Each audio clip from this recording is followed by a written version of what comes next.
We got Tom McCabe, Professor Tom McCabe, and a writer, Kirk Rudell, that are both goalkeepers in their own rights. Uh-oh. And I thought that maybe we'd open up by Tom telling us a little bit about yourself. Keep it relatively short, within the hour if you could. And then Kirk, you too, what you've done and where you're coming from in this perspective in this wonderful, wonderful film, Soccertown USA. Go ahead, Tom. I remember watching this amazing midfielder at the Pingree School back in the 70s, and I wanted to follow in his footsteps. That's me, Princeton Neil. University, and did you finish up at left back then? Yeah, no, all the way in the back in the goal. But had the good fortune of playing for Bob Bradley and Manfred Schellscheidt at Princeton University. That's where Kirk and I met. And then, after that, started teaching at St. Benedict's Prep in Newark. You might not know it, but you'll know some of its graduates, Tab Ramos, Claudio Reyna, and Greg Berhalter all went there. I got there just after they had graduated. It was on the decline already, wasn't it? Exactly. Yeah, we were quite a good team. But from there, I started doing some graduate work, and that's really where I picked up on, the history of soccer. Professor at Rutgers University, Newark. As Charlie said, teach a global history of soccer. And as I was working on a book project on American soccer through the lens of Kearny, New Jersey, I get a call from a Kearny native, Kiko Dorn. He says, "Hey, I hear you're writing a book.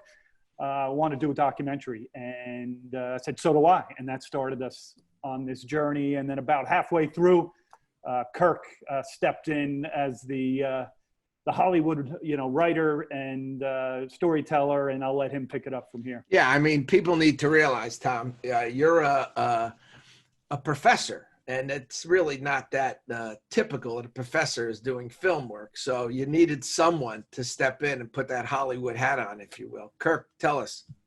And I was happy to put the Hollywood hat on, although I grew up in Manhattan, just across the river from Kearny, and grew up playing soccer in the city in Central Park, and playing for a coach who was the JV basketball coach and needed to pick up an extra sport. So it was New York in the 70s, early 80s. So I was a pretty good player, but walked on at Princeton for the last 2 years as Tom's backup. Stayed with him and his family for preseason. We were already friends.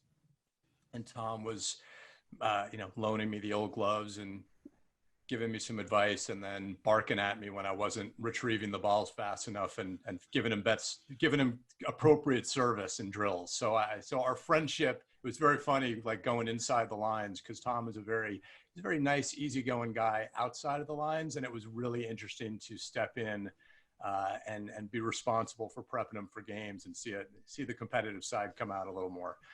Kirk, tell us a little bit about you're a writer in. I'm a writer. Yep. And so then after college, my thing was always writing. And so it was writing plays and stories in college. And when I got out, I ended up finding my way to California, and I wrote, I came to California and immediately turned around and went back to New York and was on Spin City for a few years with Michael J. Fox. And then I've just written for a bunch of shows over the years, Will and Grace, American Dad, a bunch of shows that you haven't heard of, and that's just the life of the writer. So I was out in LA and working on American Dad, actually, and Tom called me and said, "Hey, I'm doing this thing on Kearny. Kearny had soccer from the 1870s. 7 generations have played there, and it's the town where Tab, Tony, and John came from. And I'm trying to figure out how to tell that story in a documentary. And you're the closest thing I know to a documentary filmmaker. What do you think?" And I love the game and have stayed involved with it as much as I could, but I hadn't stayed in touch with Tom as well as I wanted to. And so the two things kind of came together, and it was a good excuse to talk to my old friend and then to dig into this history that I didn't know about. And look, and I see things through the lens of characters and stories. So John, Tab, and Tony were the starring, they were the main characters in this story, but it's also the story of this town was incredible. But before you get into it, I just wanted to ask, who's the starting goalkeeper now? Tony Meola. No, between on this if film, we're at the keyboard, If we're at the keyboard, I'm starting and Tom's fetching the coffee and I'm barking at him. Exactly. Well, look, Tom, tell us a little bit, because I know the guys. If we're at the Scots, if we're in the Scots Club with you, Charlie, interviewing you, then you're the starting keeper. Yes, I would be. I would be in that case. Although I did mention to Sir Alex Ferguson, they wouldn't let me into the Kearny Scots Club because I had a full set of teeth. And so they say, hi, you smile, and then they knock a tooth out. And I go, okay, you can come in now, son. It's the price of admission. You'll fit in. I mean, Ray, you would, and Neil, you guys would love this place, okay? I want to tell one quick story. I've been to Kearny. All right, but I want to tell you one quick story. Harkes. Right. Okay. Oh. I didn't know. Yeah. I thought you needed a passport. But at any rate, I'm there one day, true story. And Sir Alex Ferguson, we're in New York City at his place. He goes, come on, let's go see my auntie. And, you know, it's one of those things when Sir Alex Ferguson said it to us, I'm like, okay, like it's not really his aunt, right? It's someone he calls auntie. Could be a man. I don't know, right? Yeah. We drive in this car. We get to, I think I drove, in fact. We get to Kearny, New Jersey, because I know where I'm going, you know, more or less. And I get there and I'm like, I grew up a couple towns over, right? So I'm like, so who are we going to see? He goes, my auntie. I'm like, get the hell out of here. What do you mean your auntie? Walks up to some random house in Kearny, New Jersey, rings the bell and says, hi. And it's literally some little old lady and a little old man, Scots, that are literally his aunt. Wow. And I go, no way. Like, you know, you guys are so understated. They open a door, they let us in. It's like, oh, I didn't expect you, Alec. Like, I didn't expect you. You know, here he comes in, sit down, have a cup of tea. We had a cup of tea and left. I mean, I got to tell you, it's still the craziest story I've ever encountered. A just casual story. Tom, before we get into Kearny, getting into Kearny, give us a quick 2-3 minutes of the history of soccer in the States and how Kearny, you know, touches on it. I mean, it was there from the beginning. You know, as Kirk mentioned, Clark Threadmills from Paisley, Scotland, came over to this Newark, Kearny area, and then they brought the expert labor with them, the Scots who operated those machines, had the know-how. So you're talking 1860s, 1870s, establishing these thread firms in the United States, and then they bring their favorite activity with them. They bring the football, and it starts from those 1870s. So, I mean, Kearny's been there every step of the way, from World Cups to pro teams to youth players to school teams. I mean, it's experienced every possible narrative that soccer has experienced, and you know, and certainly United States soccer. I mean, when you look at these three guys in the 1930 World Cup, there were 2-3 guys from Kearny, right? So, I mean, Tab, Tony, and John aren't the first ones, right? I mean, they're standing on the shoulders of people who built the game in this country. I want to just the one quick story about how there was a league and I only had one ball. Could you tell that story to Ray and Neil? Are going to love this. So I was looking for these pioneers, right? You know, sometimes they're unnamed, right? You got Charles Miller in Brazil, right? You've got Hutton in Argentina, right? You know, these Brits who bring the game.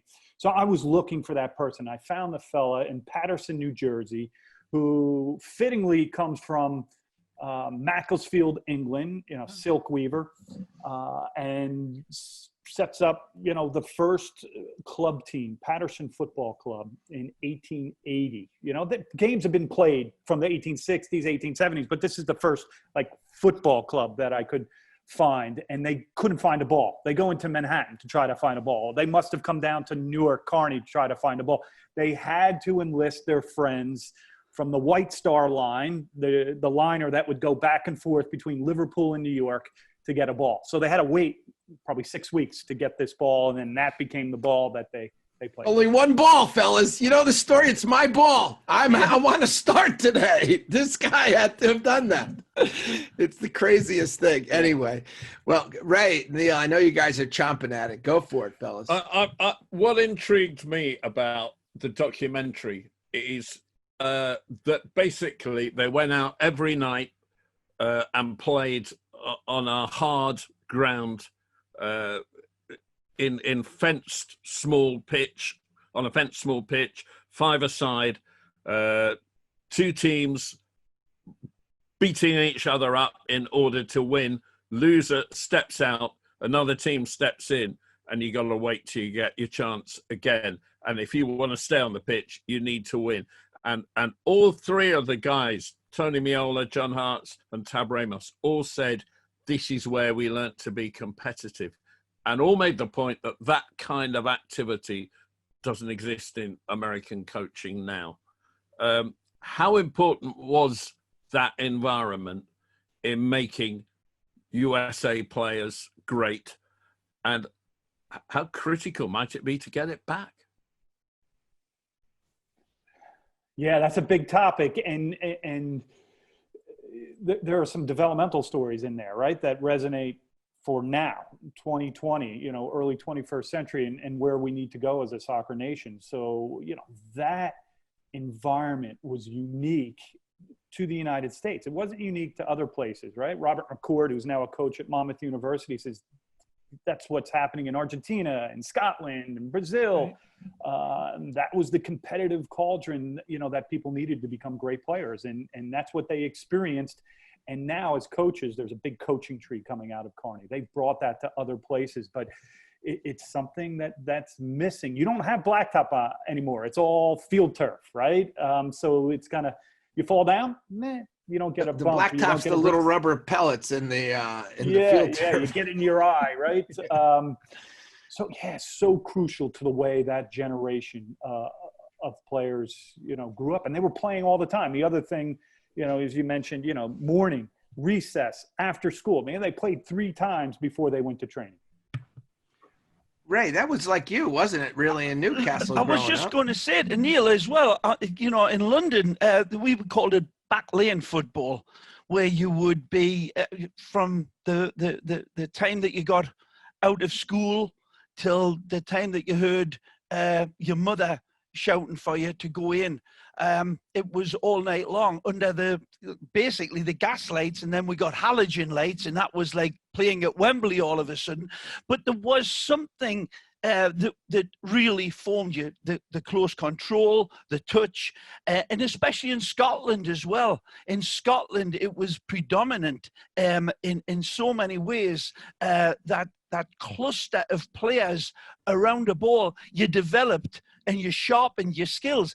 That's why Scotland always produced I think Neil would agree in many ways, the real skillful footballers from a bygone generation. And you look at Scotland's demise now in so many ways, and it's stated around this fact that the back lane football has all but disappeared. And you're right, Tom, unless... It's when they became wealthy enough to get cars, Rocky. They stopped you playing football in the streets. That's true. The back lane started to fill up with cars. Great shout, Neil. But at least we had them halogen lights, man, and that made room for So everything. let me ask you a question. When you guys played for Huddersfield in 1893, how was the lighting situation at that time, Ray? Candle lights. Yeah. But Kirk, let me ask you, on the overlap between you and Tom, you're right across the river in Manhattan. Is it right? Is that proper geography, right across the river? Yep. What was the overlap of your connectivity with that area? Because in leading into that, this is ultra special. I mean, with those 3, Harkes, Tony and Tab coming from, and others as well. But the key question to all of this is, how the hell does that happen? It can't be just in that environment, sharpening the tools. There had to be something else. Was there a magic quotient there? I'll answer your first question super quickly, which is I had no awareness of what was happening 6.5 miles away from me. I think, like a lot of people in Manhattan, when I left Manhattan to go to New Jersey, I wasn't going browsing for pickup soccer, I was going to visit my grandparents or do tax-free shopping in Ramos before school every year. That was the big. They're going to make fun of us. Hey, Tommy, don't let them get away with it. I'm a Jersey guy, Kirk. I'm through and through. I want you to know I'm a Jersey guy. And we played in the streets every day. But, my pickup was basketball. That was the pickup culture for me in New York City. And so, and my friends who played soccer, it was one of the things I played. And I had one friend who played on a club team that was very exotic. And the rest of us, you just played for your school. So I didn't know what was going on there. But I think what was going on there, and it's something Tom and I have talked about, is the name of the movie is Soccertown USA. To us, Kearny is maybe sort of the first soccer town. But what Tom and I have talked about is you could make a pretty good starting 11 with Kearny in the back of other soccer towns that were crucial to the development and survival of the game in the US. And I think so the alchemy there, it was that immigrant story, which is another thing that appealed to me about when Tom first talked to me about this. So you had the Scots, you had the Italians, you had in other areas, you had the Germans and so I think what's exciting about soccer in the US is every wave of immigrants brings the game with them. And, when I would go play pickup in Central Park after college, you just see different guys from different places and everyone will kind of have their style or have their, their ways of cursing or whatever it was. And that was what was so exciting about the game. So I think, I think Tom would have the scholarly answer, but I think the magic of Kearny right across the river was the immigrant groups with who wanted to take advantage of their leisure time from the mills. And that's where it sunk in, where in Manhattan, maybe you didn't have that space or that time in the same way. And look, I think, go ahead, Tom. I don't want to cut you off. No, I was just going to add one thing. Mr. Harkes says in the movie, people thought there must be something in the water, right? Yeah. I don't think it was water they were drinking at the Scots Club, by the way. Right. But it's this kind of generational story, right? Your dad played, then your little brother plays, then your son, so it gets passed on as this passion, that's something in your blood. And that certainly played a role. And then it was a way out, right? I mean, we see the story of these three guys, but there are other guys who escape the Kearny trap, as it was called in the film, and get to go to college, right? And then that changes their trajectory, for the subsequent generation. So it's definitely an immigrant tale. If there wasn't the sport, if there wasn't the college, how rough was life in Kearny? I can answer that, Tom. Go, Charlie. Because I grew up in Elizabeth, New Jersey, which was very similar, just a little bit of a bigger town, if you will, a city, but it's still, it's a very, very working class in those days. My dad worked in a cookie factory.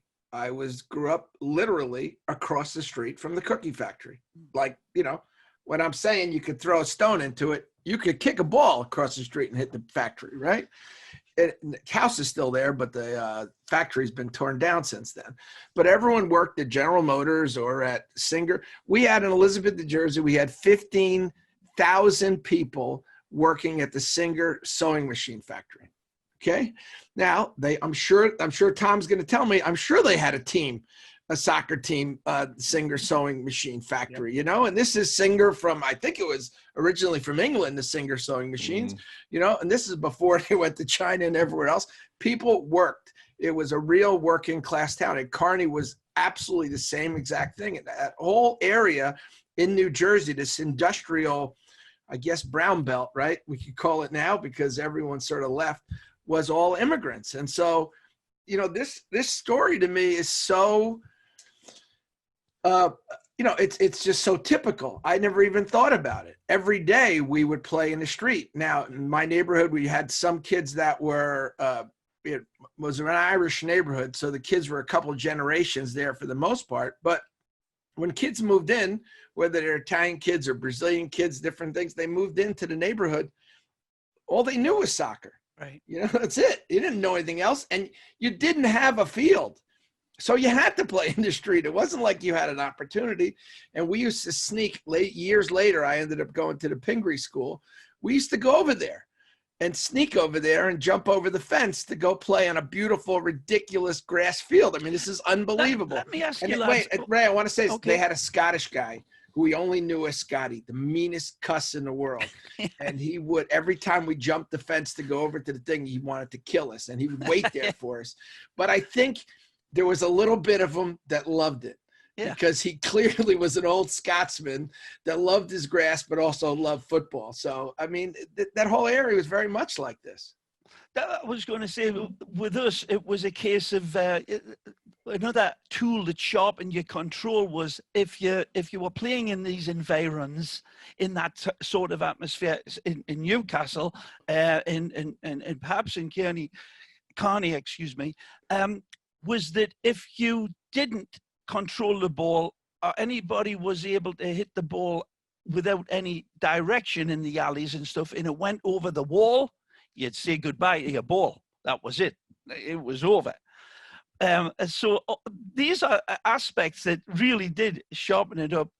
How much were you able to tap into the parental guidance? Because, you know, I know Harkes' father is Scots, right? Charlie, isn't he? Yeah. John's, Yes. Yeah, because I've heard John speak fondly and regularly about his dad's influence.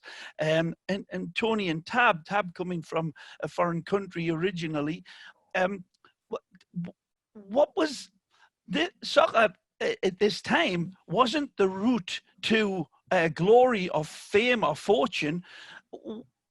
We always hear nowadays, well, that's where the talent is. It's in the American athletes that play basketball or baseball, and we need to get more. And I can't make head nor tails about that sometimes.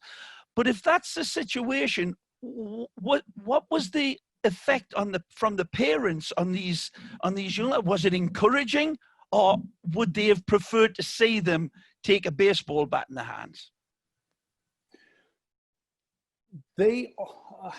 Tony was a three-sport star: soccer, basketball, and baseball. I mean, Tony got drafted by the Yankees. Right. So he was, you know, your prototypical three-sport star. Yes. Tab played a little basketball and I think some tennis recreationally. Tab's all of 5'4". What do you mean play basketball? Right. You know, he could shoot the ball. And I'm not sure about John, but all three of their fathers played, some professionally, semi-professionally, right? So, I mean, that clearly was an activity that got passed down. And then we discovered in the Scots Club, which, you know, they'd be watching games on Saturday morning, Sunday morning, and the boys would go out to play, and then they'd come back and they'd be like, how'd you do? Are you as good as your father? What, you know, do you measure up to your older brother? So there was this kind of pressure to be obviously in the team and then as good as your father or better or your brother. So that competitiveness across the generations also comes up. Yeah. But from the 60s on, we're talking not just the threat of alcohol, we're talking the threat of drugs. And is this the kind of environment where you had to sidestep that threat, or was it not in your face? So, this is one of Kirk's favorite moments in the doc. So I'll let he'll go, and I'll follow up with one thing if he doesn't mention it. Well, it was one of because of the Newark area, because of the airport, the rail lines, and the highway. The turnpike. It was the sort of the number one heroin distribution area in the eastern U.S. in the 70s. So drugs were prevalent. They were easy to get. A lot of people were involved in it. And so absolutely that was part of the Kearny trap, and not a unique story to Kearny, but when the mills close, when the jobs dry up and the drugs are available, that's the temptation. And a lot of kids fell into it. And I think a lot of the parents saw soccer, at least from us talking to them, as a way to keep their kids focused and clean and doing something else. And so they built the Thistle Football Club to give the kids that activity and that structure. And some of the parents were more involved in, you know, like in any youth sport, some of the parents are a little more gung-ho about it, and some of them just kind of drop the kids off or, you know, wave goodbye to the kids when they run off to practice. But one of the dads is this guy named Charlie McEwen, and we interviewed him. He owned a sporting goods store in the area. When kids needed gear and they couldn't afford it, he would sort of make it happen. He was one of the guys that would drive the van with the rusted out floor and pile 17 kids into the back to go, you know, rumble down the turnpike to a game. But, you know, Thistle was good. And through their talent and their connections, they got to tour Scotland, play some really top teams. And what Charlie talks about in the film at one point is that of the kids that he brought on this trip to Scotland, he sort of looks at the picture and he goes, you know, 4 or 5 of them aren't around anymore. And, you know, one kid who he used to pick up, you know, not every kid, their parents couldn't all drive them to the game. So they'd be waiting out front or waiting on this corner to go get picked up for practice. And there was a day that Charlie was driving by in the van and there was one kid that wasn't there, and he wasn't there the next week or the next day. And Charlie, it was a part that couldn't make the movie, but Charlie just said he almost broke down. He said they eventually found the kid had died in an abandoned house. And so for me, that was obviously it was impactful as a parent, as someone who's involved in youth soccer in LA, but also it was interesting to me because when I grew up, when I was watching those guys play, when I saw John Harkes play and I saw the hair and the Hollywood Harkes thing, I thought he was you know, some suburban kid that grew up playing and was sort of like me, and from the doc, basically, I thought he was Andrew Shue, who Andrew lived. That's a great. In the town I grew up in. That's unbelievable, you guys. I got to jump in here in a second. Go ahead, Kirk. No, so for me, I thought, so growing up watching those guys, watching Tony, watching Tab, watching John, I thought they were all Andrew Shue. I thought, oh, these are just guys from the suburbs in Jersey who are good players. I thought they were Tom McCabe. And what I hadn't realized was the drugs, the unemployment. Again, not every parent was super involved. You know, some kids would have to get out of bed and get themselves dressed and literally walk to the entrance to the turnpike to get picked up by the van because the parents weren't going to get them there. And so they had to, the passion, a lot of it came from the parents. Well, many of the parents couldn't get there. Right, they were working because they're working. My dad used to get up, as he said, 3 o'clock in the morning to go shovel dough so you could go to school, you know? And I think it's something, look, I mean, sadly, I could name 10 people I grew up with that aren't around anymore. It's not just because I'm old. They died very, very young. And it was rampant in those days, Neil. It really was rampant. And, you know, Kearny, Elizabeth, these towns, you know, Patterson, there's a bar in every corner. I mean, there's literally a bar in every corner. And, you know, you don't have to go far that, you know, to see the guys, they work hard, they come home, they go to the bar. You know, it's a tough life. And I think we had it, they saw it, my dad saw it as, it wasn't about professional soccer. It wasn't about professional soccer. It was about, you're going to go to school and make better of yourself. And if this keeps you focused and helps you get into a good school, this was the only focus for most of these dads. It really was. I don't think that they had, and moms, I don't think they had beyond that. It's like, I want to get a better life for my kid. How do I get him out of Kearny? How do I get him out of Elizabeth? How do I get him out of Patterson? Yeah. You know, and it was very different. But I wanted to ask Kirk, you know, these are 3 characters. You know, you're used to writing and making up characters, right? I'm going to take a character. I'm going to make this guy up or this woman up, and I'm going to tell you this is the type of person it is. What was about these 3 guys that, if you can, talk to us a little bit about what fascinated you and what brought them to life, if you will? Well, I will say part of the challenge in this was also being true to them as people, because you're right, I make up characters. And so actually you just gave me a nice adjustment a minute ago, because in my mind, I'm telling the story of the guys whose parents, you know, were checked out or not responsible to bring them to practice. And you're pointing out, yeah, or they were working. And so don't just, they're real people. And I don't know all their motivations. So trying to dive in and be respectful to these guys was part of it. But I know, I will say, like, just off the top of my head, Tony fascinates me, because Tony is, just sort of talking to him, sort of, goofy and self-deprecating. Oh, his nickname's Meatball. He's the big, These guys call me Champagne Charlie because of Ray. I want to slap him. But, Jerry McEwen, who was a little bit older, is like, he was the big guy. So we stuck him in the goals so he wouldn't, mess stuff up. And he turned out to be pretty good. As Tom said, Tony was maybe the most prototypical All-American athlete of that whole group. The guy was a freak. And I just think there's something, obviously, carries himself with swagger on the field. But there was something about Tony willing to be the kind of the butt of the joke, or willing to get teased by the guys, that I love about him. And that makes him such a, like, how do you not root for that guy as a character when he's, tough as nails on the field, and watching him, making the save, standing on his head in some of these games to play and carry the team above their level.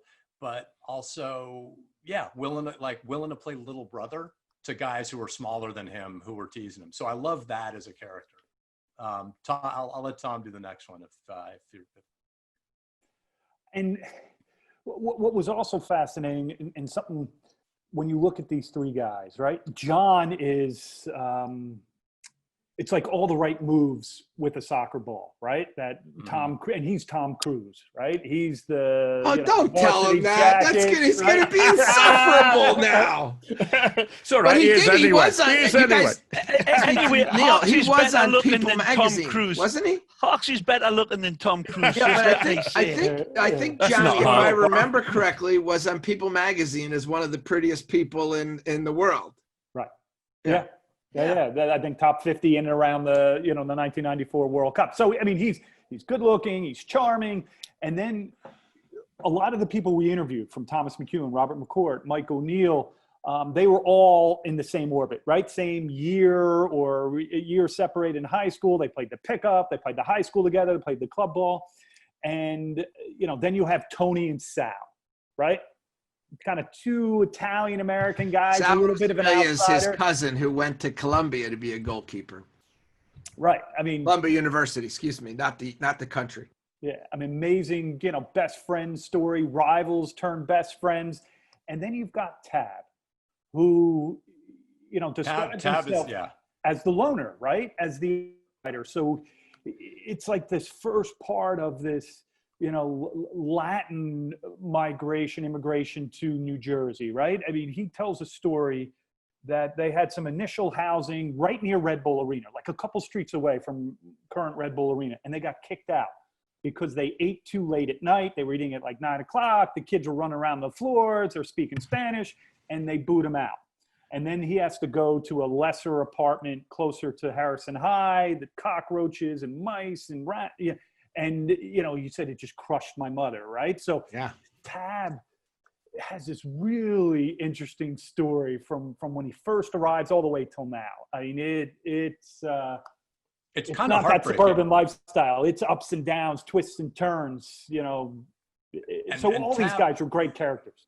I know, and even Tab giving us, opening up a little bit about some of that. It is heartbreaking. It's almost, Tab's one of those characters, I think, who what he doesn't say speaks volumes. And so what he hints at is incredible. And so, for him, he's talking about coming over where, of all the places my dad could have moved us, why do you have to pick a country that didn't play? And sort of the ball was his friend. Soccer was his friend. And so he just, without him having to give you a monologue about it, you just feel this, what was probably a very kind of lonely, alienated kid who was brilliantly talented. And that was his way out. And that was his way to make friends and find acceptance. And then you see, it's not quite said, but like the dads at Thistle, when they heard about this kid playing pickup over in Harrison, who were looking at him going, oh, we got a ringer. And the kid's 12, right? But it's like, yeah, bring him in, and so. All right, he can play with the ball. He's 12 years old, but he can trap a ball. That's it. And, and all the Kearny guys who were, these cocky guys who've grown up going to the Scots and changing down in the basement and thought they were the top of the pyramid. And, Rob McCourt says, they were told some kid was going to try out with them one day. And they're like, well, who is this kid? And 5 minutes in, they're like, oh yeah, he can help us out. But I think that's it. But Tab as a character too, again, like he wasn't the all the right moves guy. He wasn't the prom king. He wasn't that. He was a little more off to the side and trying to find his way in a new country in a new city, and soccer was his way through. Another thing that really touched me was when everyone was desperately trying to get into the Cosmos, and it went bust. And the NASL had gone, and now all American structural soccer went, and their dream was taken from them. And basically, they had no choice going into the 1990 World Cup but to go and play in Europe. Or somewhere outside USA. And I mean, the way that Harkes and Tab actually said, we know a goalkeeper who can play in the international team, and got Tony in. I mean, it was just bizarre when you're talking international football, because where I am in England, international football was, or football itself was already brilliantly organized, hugely successful, and everyone was involved in it. And I can still remember John Harkes coming over here and going to Sheffield Wednesday. I don't remember Tab going to Spain. I wasn't involved in that. But I can remember him coming over, and people were saying, an American playing football, in the top flight at Sheffield Wednesday, do me a favor. And it was almost as if, they're playing with 10 men. So it must have needed such resolve from these people to get themselves accepted at this level. And I will just say that I've never forgiven Harkes the bastard for scoring his first Premier League goal at Chelsea, which he never lets me forget. But and knocking us out of the semi-finals of the League Cup as well, as they went on their way to winning it, Sheffield Wednesday. But the resolve that must have been needed, because when you Yanks came over to play our game in our country, my God, you weren't going to get respect. You had to win it. Still that way. I think, and Charlie knows this personally, and talks about it in the film. The Cosmos are a bit of a character in this movie also. And I think that when you're talking about what were the dreams that these guys had when they were playing pickup, in most parts of the country, the dream was, yeah, maybe I can play in college, or maybe I can be a local legend. But these guys, Charlie, you grew up with it too. You had the Cosmos. And so I think that was another thing that drove them, is there was an achievable professional goal that Kearny had. And Ray, even earlier where you were saying, like, what was it about Kearny? I think that was one of the lightning bolts for Kearny, was that they had a neighbor who played for the Cosmos. And so for them, the idea of playing professionally was achievable. It was in their backyard. And when the NASL folded, they were upset, but I think the idea that they could have made it was still there and still drove at least some of them.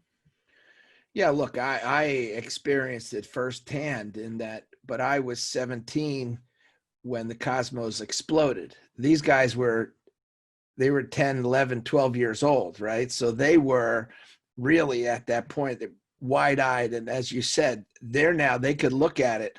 When I was a kid, there was no league, right? So you weren't looking at the league you were looking at, if you could play college, that would be great, right? There was no league to speak of. Suddenly, I remember my youth team, Tom, that had, when I was a freshman at Princeton, none of our guys were drafted from high school to the following year.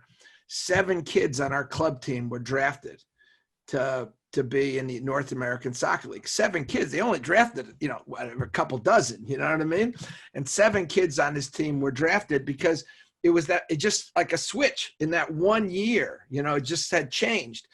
And then it went out, the bulb went out as quickly as it was lit, So it was very, very tough times. I have to say that. But what struck me is what you guys are saying is, to Neil's point about being isolated, being alone, and having something to prove, that wasn't any different in the States either. The soccer guys were isolated. A guy like Tony is an aberration. I mean, what happened, there was a lot of guys that grew up. Kelly Tripucka, who was a basketball player for Notre Dame, was a big fan. He played high school in North Jersey, right?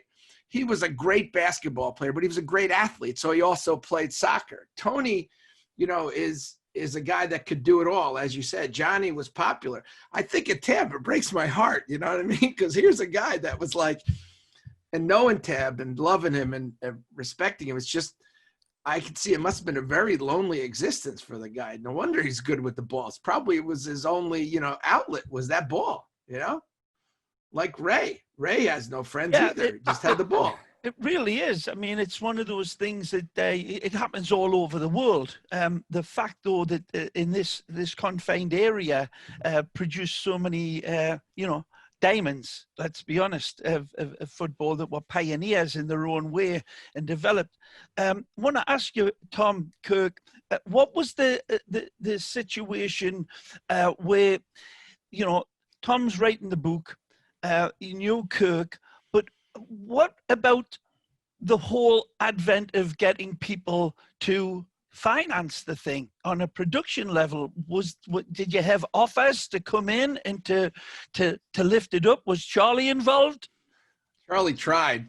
Yes. There you go. Yeah, no, we definitely went to the offices in New York a couple times to try to get distribution. So it's out on YouTube. For everybody, during this time where there's no football, no soccer, we thought it was a great opportunity to share our story. But the financing of it happened over the course of probably 2-3 years. And back behind me there, my wife is working away. She's London-based, and she is not only an executive producer on it, but helped finance this folly. It's good of to marry mine. well, Ray. Exactly. I totally married up. Absolutely. Yeah. Whenever I ask Charlie, where did so-and-so get his money? Charlie always says, the old American way. He married it. You married it. I got to tell you, there's nothing wrong with that. If you could do it. I want to ask both. By the way, I haven't done it, but I'd recommend it. As a friend of mine said to me one time, money can't buy you happiness, but it takes away a lot of pain. I want to ask both Tom and Kirk this. Because you're both in love with the game and have played it and have experienced it, how do you feel now about the MLS? Are you in love with that?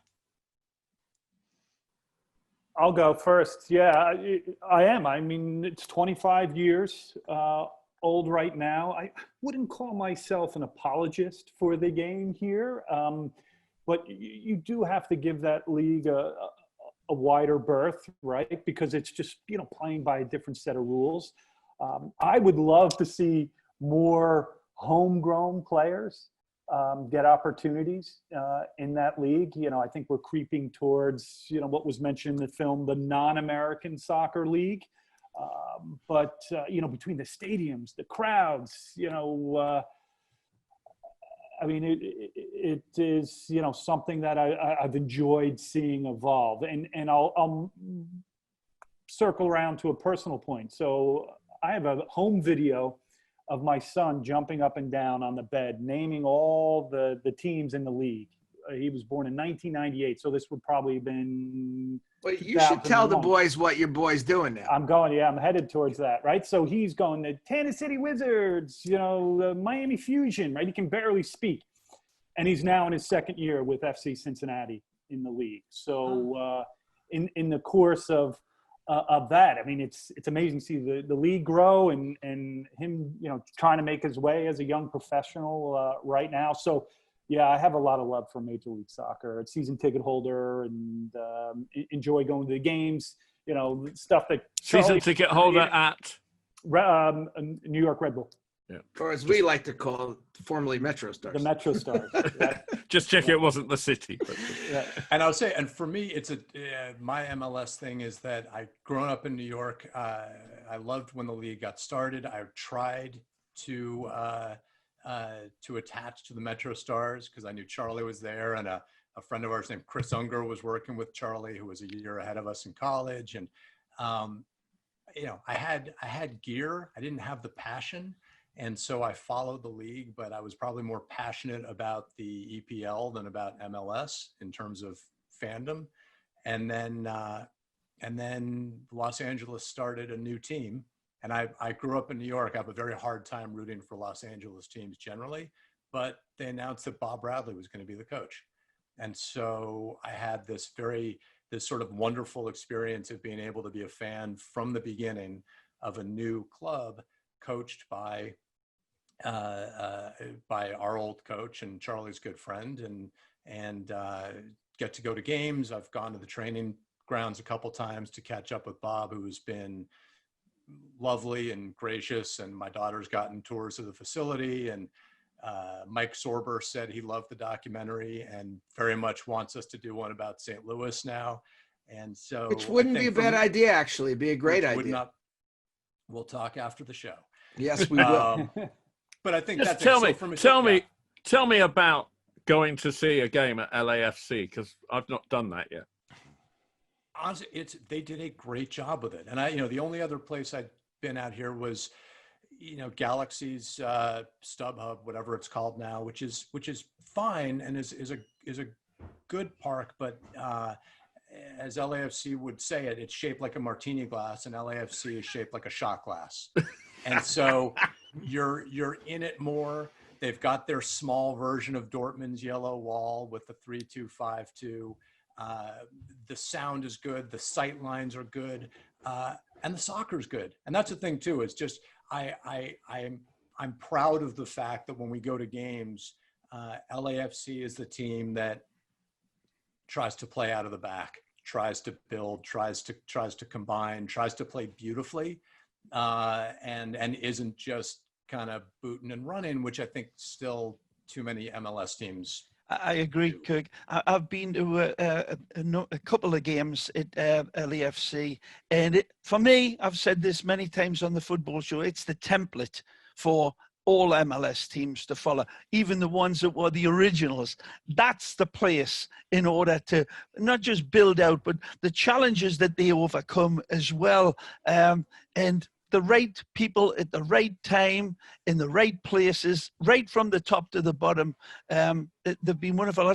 I was there with Patrick Kluivert. We watched a game together, and Kluivert was, just blown away by it. Amazing. Yeah. Genuinely fun. And in LA, I can take the train there. It takes a little longer than I wish it would, but I didn't even know you had a train in LA, for God's sake. Going anywhere in LA takes a little longer than you wish. It takes longer than normal. There's something kind of fun. I went to the very first game and I'm wearing an LAFC shirt, and there's other people on the Metro wearing their shirts. And someone was wearing the first home game was a Sounders game. And there were a couple guys that come down from Seattle with Sounders gear on. It was, hey, what's going on? There was just something, the sense of community that we don't have sometimes in Los Angeles. So Tom, are you the opposite?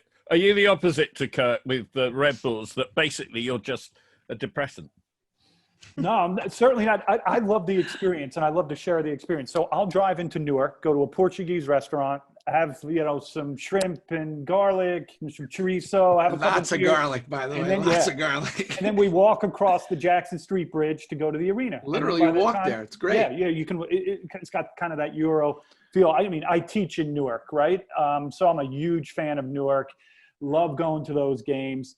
The Gegenpressing is not exactly, what I'm into, but it's the local team, I have to support it. And one of the things that we survived this project, Kirk and I, he is Spurs and I am Arsenal. Jeez. So it was, a divide that we had. Neil hates bridge. both of you. Neil hates both of you. So let me end Darling, this. I don't hate them. I just feel sorry for them. Right, exactly. Yeah. Let me just bring this sort of full circle if we can. And I'm going back to what really both of you touched on in growing up in a neighborhood, and Ray talked about it, where he grew up in Newcastle and in Scotland. We talked about these, I guess the epitome is the great Celtic team that everyone was 25 miles of the same, center of Glasgow, if you will. So the question I have, and you talked about, I can see more Americans. If now, I think it's hard anywhere, even in Germany or Italy or France, anywhere, to have this street soccer anymore, and we see this wonderful experience that now they LAFC, Red Bull, whatever, throughout, wonderful as we're talking about it, they bring this experience together. The players, are we going to get guys like Tab and Tony and Harkes? Are they around anymore? Are they guys that it'll never happen again? I mean, if you look at it, maybe in the class structure, right? Like those guys are upper class players, right? The top 1%. I think we're both on the boys and girls side, we're creating more upper middle class players than we ever have. But to then work their way up that pyramid to be world class, that's the challenge, right? And that's what we've been trying to figure out over the last 2 decades, I would say, developmentally. Not surprising that we ended the 40-year drought in Trinidad, and we just suffered the end of that run back in Trinidad with this, current generation of players that, we're all developing an academy, playing on the field turf, getting professional contracts. And one of the things that you could look at is, that lack of determination, the lack of grit, that lack of fire that we needed in Trinidad that day. Now, we were dealt a couple weird goals and stuff like that. It could have gone our way, but things were not right at that point. But not to go too much into where Tony and Dunny spend a lot of time on Sirius, but I think we'll develop those players, but we also have to accept that the next great American player might be a kid named Uli Yanez out in Los Angeles, right? That we have to accept. We have to tap into the next waves of immigrants, the next, where the standard bearers for American soccer might not be, white guys from the suburbs, right? And that's how it should be. That's the way the game needs to go here. But I think that there's some great players coming up and brilliant kids who grew up, loving the game, with parents who love the game, who came to the U.S. or grandparents came to the U.S. from somewhere else, and are playing in other dusty lots or sneaking onto schools in other parts of the country, and they're out there. And I think it's just a question of getting better at identifying them. Is it fair to say, or am I off base here in saying that the US women have shown a way to lead the world and to get the structure right to produce the World Cup winners with passing generations? The women are doing something ultra special, whereas is there a fall off in the men's game, especially with this new generation that's playing with the thumbs a lot of times and not going to the Kearny back alleys to get gritty and down and dirty? Do you see that as a factor? Well, certainly, right? We have the more developed thumbs than we've ever had, right? Opposable thumbs. But with the women's game, I find it fascinating how the rest of the world is catching up to the United States. Very quickly, by the way. I like to watch Spain, Japan. Especially with the England. European Champions League. Exactly. They're throwing money and resources into the game. And they have this structure that Neil was talking about before that we don't necessarily have for the women's game. The college game has certainly been that developer of talent that can now go into the NWSL and to the national team. But these aren't kids that are growing up in Kearny, New Jersey. No. These are white suburban girls for the most part that are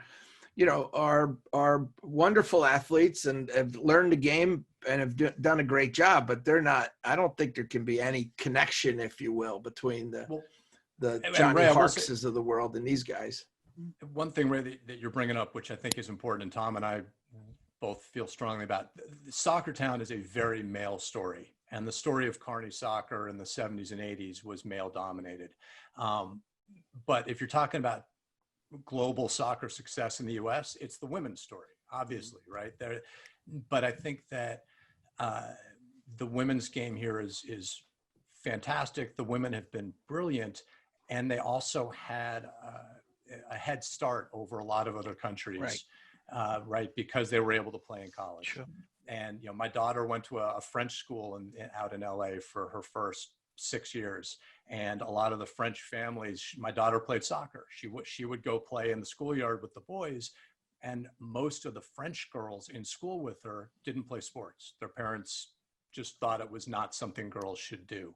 And I think that the world is catching up. And I think that the women are going to run into something that the men have been stuck on for a bit, which is the rest of the world is surpassing them technically. And I think even looking at the ICC futures that you guys put on last year, watching the Barcelona girls, who were not as physically imposing as the girls from PDA in New Jersey or LAFC in Los Angeles, but watching the Barcelona girls at 13, 14, 15 years old, whatever, knocking it around, the world's catching up. That's exciting for the game. It's great. And then I think it throws the challenge back in the US of, okay, it's not just enough to be bigger and faster and tougher anymore.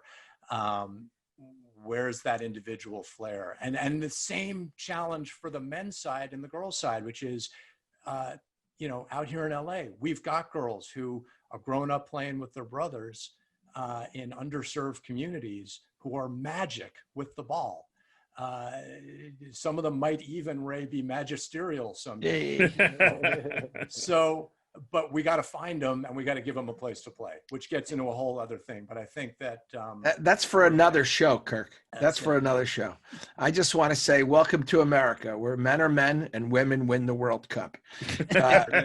Here's what I tell you guys. That's beautiful. You got to get that trademark, Charlie. I can't thank you enough, all you guys. I mean, Kirk Rudell, Tom McCabe, Soccertown USA, Rocky Ray Hudson, Neil, Pete Corey. I've been smiling the whole time here. You probably noticed already, fellas. Thank you so much for your time.